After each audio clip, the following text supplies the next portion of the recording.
کہ عاشورہ محرم میں یاد منائی جاتی ہے جس طریقے سے اس نے اہل تشیع کے اندر قربانی کا جذبہ بے انتہا پیدا کر کہ دیکھیے حضرت حسین رضی اللہ تعالی عنہ کی اس شہادت کے بعد اس کے بعد واقعہ حرہ بھی ہوا جو واقعہ کربلا سے بھی بعض اعتبارات سے زیادہ بھیانک اور زیادہ گھناؤنا واقعہ بنو امیہ کی تاریخ ہے جس کو لوگ جانتے ہی نہیں۔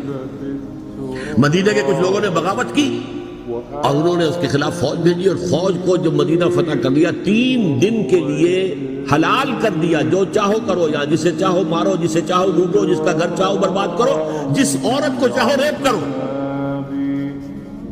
اور یہ مدینہ النبی کے اندر ہوا۔ تو کاٹ کھانے والی ملوکیت کے اندر بہت سے واقعات ہوئے۔ عبداللہ ابن زبیر کھڑے ہوئے، انہوں نے حکومت قائم کی تھی، لیکن یہ کہ وہ تو 6 سال کے لیے کامیاب بھی رہے، ایک حکومت قائم کی، بنو امیہ کے ہاتھ پر بیٹھ نہیں کی، بالآخر ان کی حکومت بھی ختم ہو گئی۔ پھر حضرت زید کھڑے ہوئے، انہوں نے بغاوت کی، وہ بھی ناکام۔